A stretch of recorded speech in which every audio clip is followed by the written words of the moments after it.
제주도의회 행정사무감사의 주요 이슈를 중심으로 이야기 나눠보는 오늘의 행감, 오늘도 이어갑니다. 위기에 직면한 제주 지역 1차 산업이 좀처럼 돌파구를 찾지 못하고 있죠. 연쇄 태풍까지 이어지며 1차 산업을 벼랑 끝으로 내몰고 있는데요. 이번 행감에서 제주의 1차 산업과 경제 분야 주요 정책들을 철저히 검증했는지 짚어보겠습니다. 오늘 이 자리에 고용호 농수축 경제위원장 나오셨습니다. 안녕하십니까? 어서 오십시오. 네, 반갑습니다. 안녕하세요. 의원입니다. 먼저요. 가을 장마 태풍으로 인한 농가 지원 대책에 대해서 좀 살펴보겠습니다.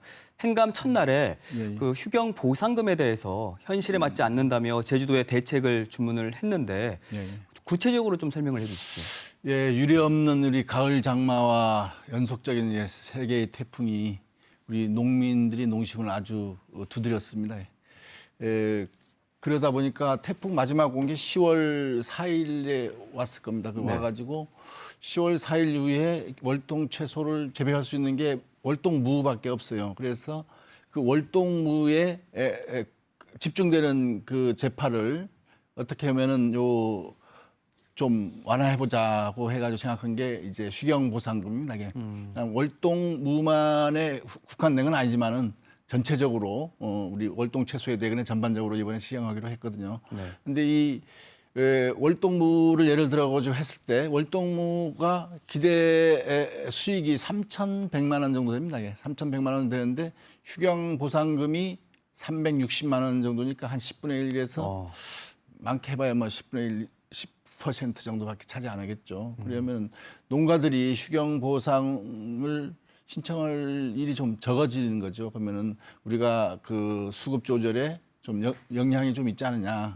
실질적으로 농가들에게 보상할 수 있는 것들이 무엇인가. 그거를 대책을 강구해가지고 휴경 보상금을 좀 높이든가 다른 방법을 좀 더 해가지고 농가들의 아픔을 좀 해주라.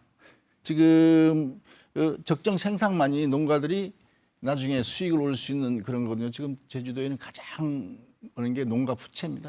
농가 부채가 지금 7,400만 원이 더 돼가는데 이런 거를 감안했을 때 그분들에게 휴경 보상을 하더라도 보험료나 참 해도 1,200만 원, 1,300만 원뿐이 보상이 안 됩니다. 좀 실질적인 보상이 이루어져야 한다라는 그렇죠. 말씀이신데요. 그런 걸 주문했죠.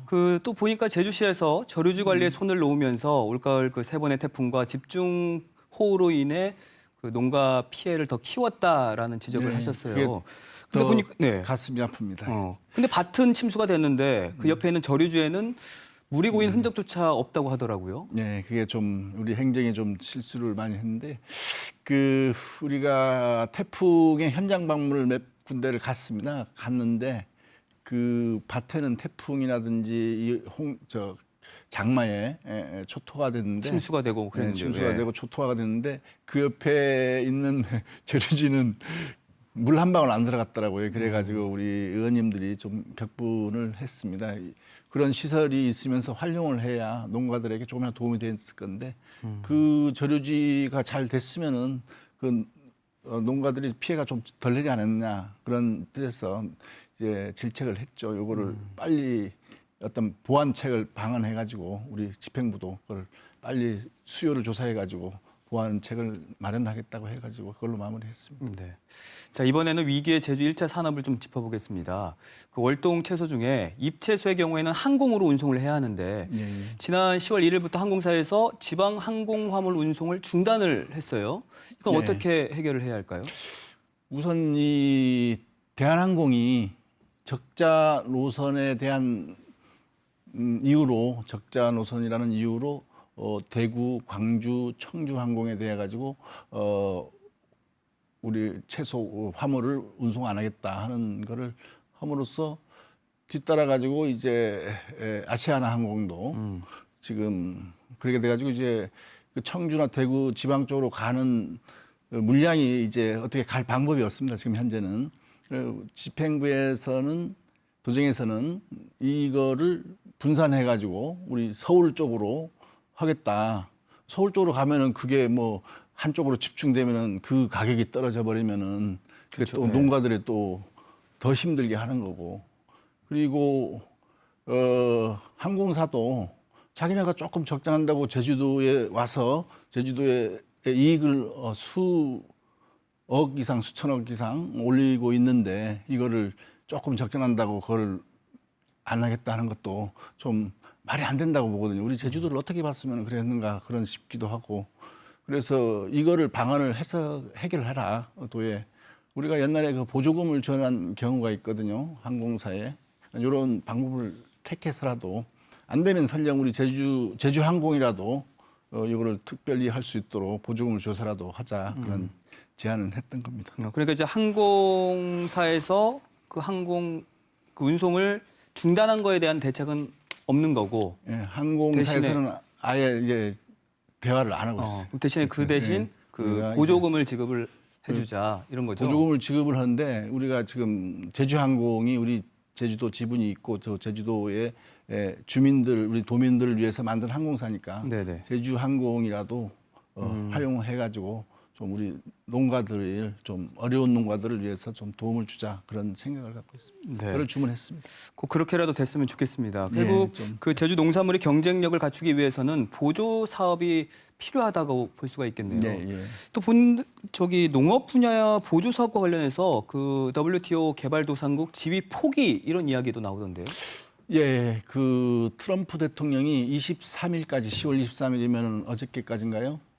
이거를 대한민국에 결정을 하라고 했습니다. 그 지금 23일이면 오늘이네요. 네. 오늘까지 그러면 우리 25일 날쯤에 이 개도국 지위를 포기할 걸로 보여집니다. 이게 거의 확실시 보여지는데 이 개도국 지위를 포기했을 때 농산물에 대한 지원이 전부 다 이제 못하죠. 이제 수출 물류비라든지 어떤 뭐 지원 정책이 전부 이제 못하게 돼 있습니다. 네.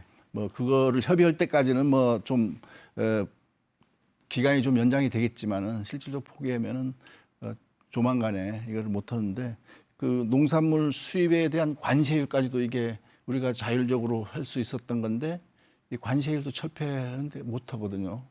그리고 이제 상품의 생산품에 대한 보조금을 주었는데 이것도 못 주게 됩니다.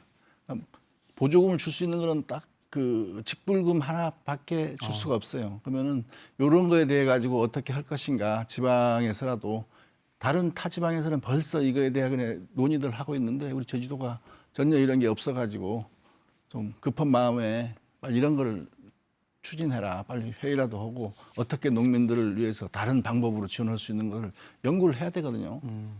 그거를 주문했습니다. 그리고 또 판매 부진으로 인해 지금 위기를 겪고 있는 제주 광어도 거론이 됐습니다. 예. 한중 FTA에서 광어에 대한 양어를 제외하는 등 수출 다변화에 대한 노력이 없었다. 이렇게 그 제주도를 질타를 하셨는데 어떤 해결책이 있을까요? 2015년 당시에 양어 제어되면은 우리가 기대 심리가 많았습니다. 이게 중국에 수출할 수 있다.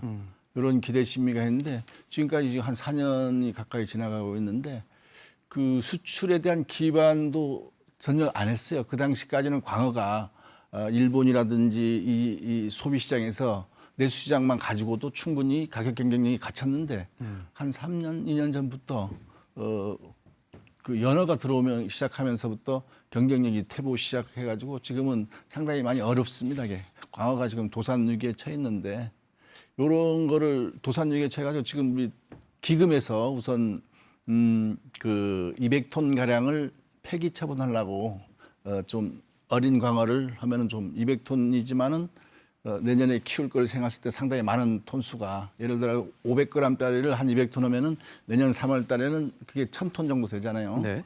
그런 걸 감안해서 좀 어린 광어들을 사서 폐기하려고 우리 기금에서 한 4억 정도 지원하고 자부담 30%또 이제 양식 수협에서 40% 부담해가지고 한 12억 정도를 해가지고 한 200톤 정도 폐기를 하려고 준비를 하고 있습니다. 근데 이게 상책이 아니에요. 폐기한다고 이게 달라질 건 없습니다.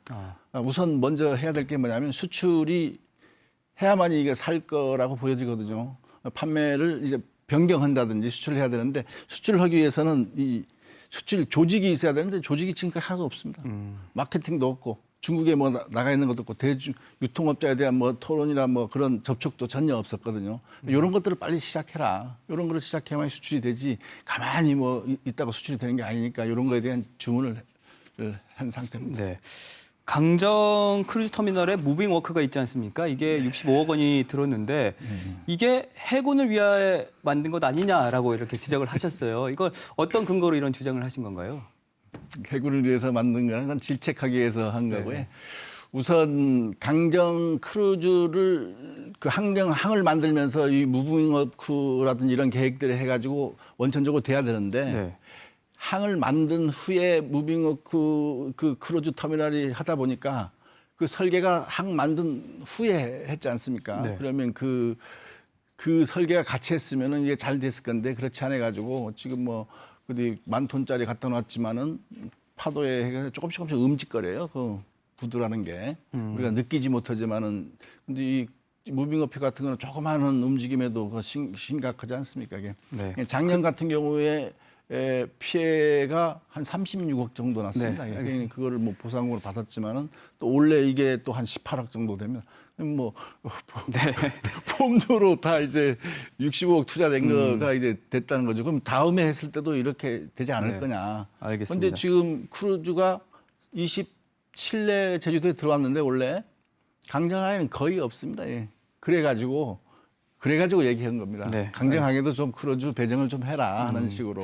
저희가 시간이 오늘 뭐 한정된 관계로 많은 주제를 가지고 이야기를 나누지 못하고 있는데 그럼 마지막으로요. 오늘 거론한 주제 말고 그 농수축 경제위원회에서 중요하게 다뤘다고 생각했던 이슈 한 가지만 좀 간략하게 듣고 마무리 짓겠습니다. 우리 오늘 가장 이슈가 이제 에너지공사입니다. 에너지공사가 6,500억 한동평대 사업을 이제 SPC 사업 공모가 이제 12월 달에 하겠다고 이제 발표를 했는데 한두 달 남겨놓고 사장이 돌연 사퇴를 했습니다. 예, 사실 그게 상당히 무책임한 짓이고 그래가지고 그거에 좀 그 에너지공사에 대한 이 많은 얘기들을 지적을 하고 했는데 네. 그런 부분이라든지 에너지공사가 지금 한동편대 하는 그거 그다음에 이제 언론에 떴던 문제들 네, 알겠습니다. 교육의 대학 교수들이 겸직하면서 신고하는 부분들 이런 알겠습니다. 뭐 오늘 시간 관계상 여기까지 이야기를 나눠보도록 하겠고요. 남은 그 행감도 잘 마무리해 주시기 바라겠습니다. 고맙습니다. 감사합니다. 자, 내일 이 시간에는 강성균 행정자치위원장과 이야기 나눠보겠습니다.